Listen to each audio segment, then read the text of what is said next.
सभी को मेरा नमस्कार। मैं अर्चना। हाँ तो प्यारे बच्चों, आज हम करेंगे संयुक्त व्यंजन और द्वित व्यंजन।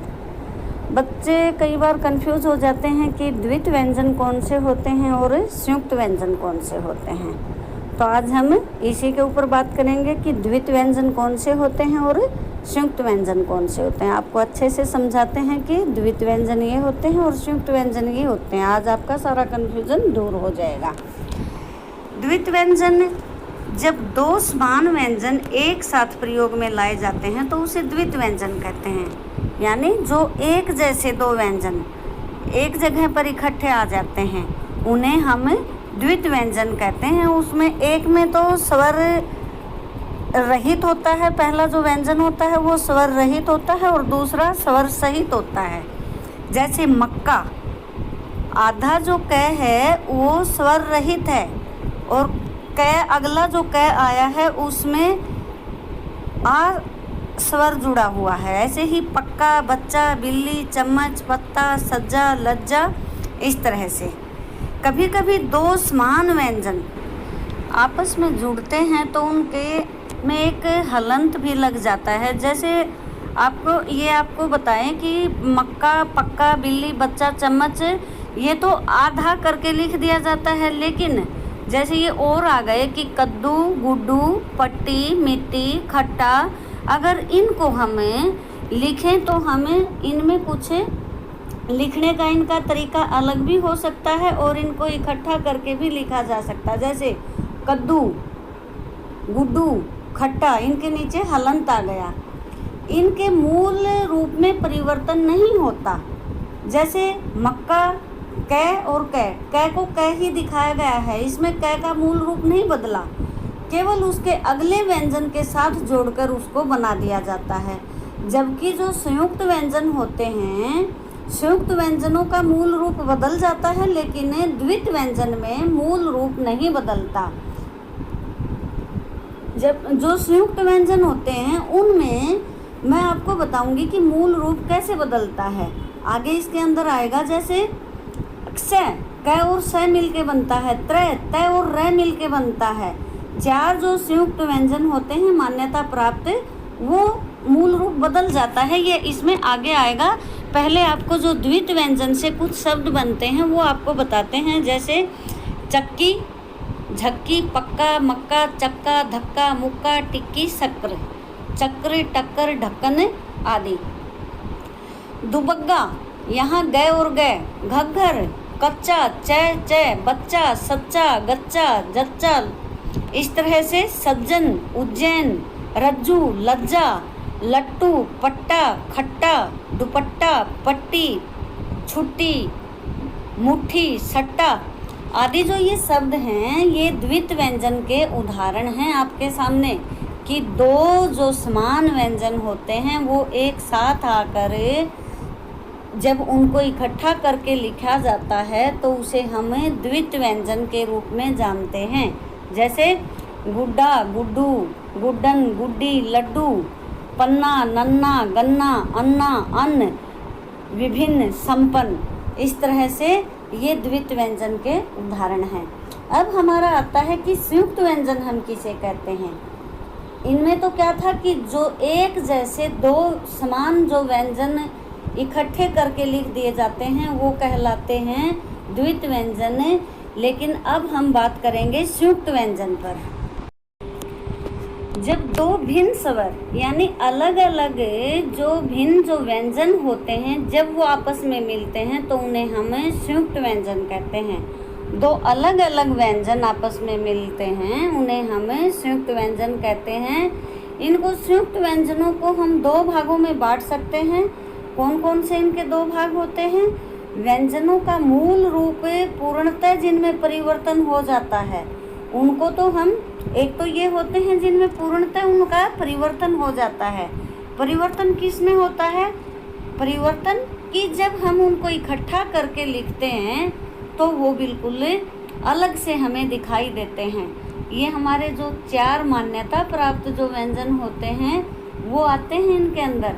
जैसे हम लिखते हैं कि भाई कक्षा, कक्षा के अंदर जो क्ष है वो क्या होता है? क जमा में स। और अगर हम लिखें विज्ञान, विज्ञान, हम इसको विज्ञान भी बोल सकते हैं। तो इनमें जो आते हैं वो होते हैं संयुक्त व्यंजन।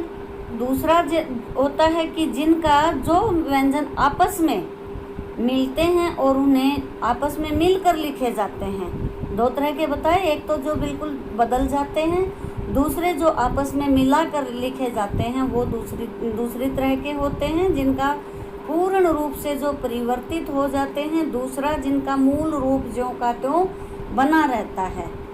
तो आपके सामने अब दोनों के दोनों की मूल रूप से जिनका जो पूर्ण रूप से परिवर्तित हो जाते हैं, कि जिनको मानक हिंदी वर्णमाला में मूल रूप पूर्णतः परिवर्तन होने वाले 4 संयुक्त अक्षर हैं, अक्षर, ग, स्र, इनमें इनका मूल रूप परिवर्तित हो जाता है। और जिनका मूल रूप बना रहता है, जैसे मूल रूप बना किनका रहता है कि जो अलग, जैसे क और य लिखा जाए, ख और य लिखा जाए, ग और य लिखा जाए, तो ये मूल रूप में ज्यों के त्यों लिखे जाते हैं। जैसे आपके सामने ये है ख और य, घ और न आधा करके लिख दिया जाता है। और संयुक्त व्यंजन में इनका प्रयोग शब्द के आरंभ में और मध्य में और कहीं पर इनका अंत में प्रयोग होता है।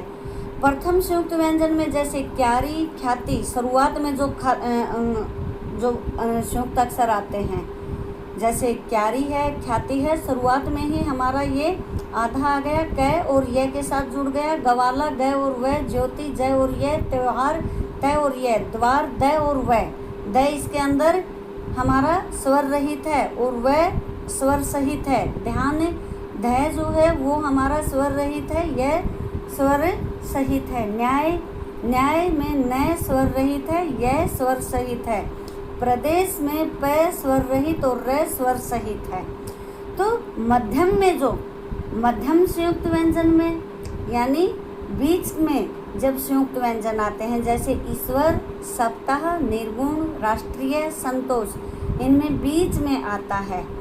जैसे ईश्वर स और व, सप्ताह त, प और त, और कई बार अंत में आता है जैसे तपस्वी, पशुतव। तो इस तरह से या तो बिल्कुल शुरुआत में आ जाए, या बीच में आ जाए, या अंत में आ जाए। तो मैं आपको दोबारा से बता रही हूँ कि संयुक्त व्यंजन किसे कहते हैं। जब दो व्यंजनों के बीच में कोई स्वर नहीं होता, उन्हें मिलाकर लिखा जाता है, तो इस प्रकार मिलाकर लिखे गए व्यंजन संयुक्त व्यंजन कहलाते हैं। हमारे 4 संयुक्त व्यंजन मान्यता प्राप्त हैं, जैसे अक्षय, त्र, ग, स्र। अक्षय क और स से जुड़कर बनता है, त्र, त और र से मिलकर बनता है, ग जो है ज और य से मिलकर बनता है, स्र, स और र से मिलकर बनता है। जैसे अक्षय के अक्षय, स्त्रिय, रक्षक, त्र से मित्र, छात्र, इस तरह से शब्द बनते हैं। और अब हमारा आता है कि संयुक्त वर्ण और कौन कौन से होते हैं। जैसे अच्छा, च और छ से, ध्वज, ध और व मिला हुआ है, पत्थर में त और ध मिला हुआ है।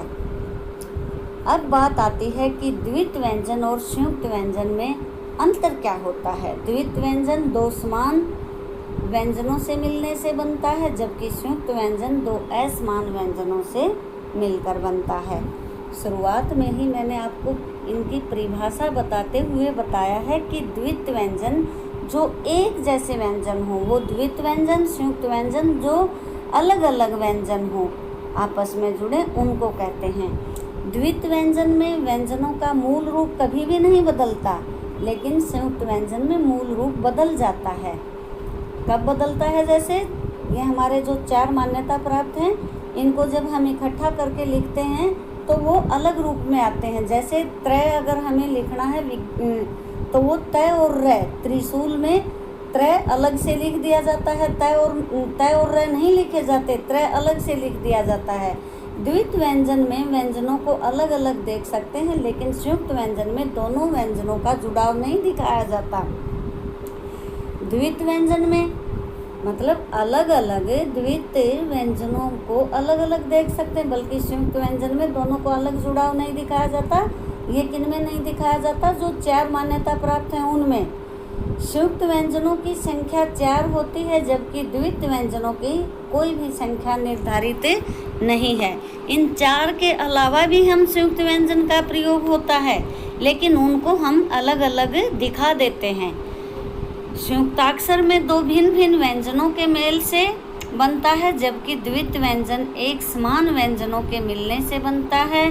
संयुक्ताक्षर और द्वित व्यंजन दोनों में ही पहला व्यंजन स्वर रहित होता है और दूसरा व्यंजन स्वर रहित होता है। ये दोनों के अंदर समानता है कि पहला व्यंजन जो होता है वो तो स्वर रहित होता है और दूसरा व्यंजन स्वर सहित होता है। स्वर सहित का मतलब है कि स्वर उनके साथ में होता है, कोई ना कोई मात्रा लगी होगी या फिर उनके में ए होगा। 2 भिन्न भिन्न व्यंजनों के मेल से बनता है, बल्कि द्वित व्यंजन एक समान व्यंजनों के मेल से बनता है। द्वित व्यंजन के व्यंजनों का मूल रूप नहीं बदलता और संयुक्त व्यंजन के व्यंजनों का मूल रूप बदल जाता है। तो यही मोटी सी जो बात है वो ये है कि द्वित व्यंजन एक समान दिखने वाले व्यंजनों को एक साथ करके रखा जाता है, लिखा जाता है, और संयुक्त व्यंजन में 2 अलग अलग व्यंजनों को एक साथ लिखा जाता है या इकट्ठा करके उसका रूप बदलकर लिख दिया जाता है। यही संयुक्त व्यंजन और द्वित व्यंजन में अंतर होता है। द्वित व्यंजन का मूल रूप कभी नहीं बदलता और संयुक्त व्यंजन में मूल रूप कई बार बदल जाता है। द्वित व्यंजन को अलग अलग देख सकते हैं, बल्कि संयुक्त व्यंजन को कई बार हम अलग अलग नहीं देख पाते। किन में नहीं देख पाते? जो 4 मान्यता प्राप्त अक्षर, त्रय, अज्ञय और श्रय, ये जो 4 हमारे व्यंजन होते हैं, इनमें हम 2-2 व्यंजन को मिलाकर ये हम एक नया शब्द हमने इनके लिए तैयार कर, एक नया जो व्यंजन है वो हमने इनके लिए तैयार कर रखा है, जो कि हमारे देखने में आता है। लेकिन क्षय, त्रय, अज्ञय और श्रय, ये चारों 2-2 व्यंजनों का मिला हुआ रूप है। तो आपको अच्छे से समझ में आ गई होगी। मैं आशा करती हूँ कि आप इसको अच्छे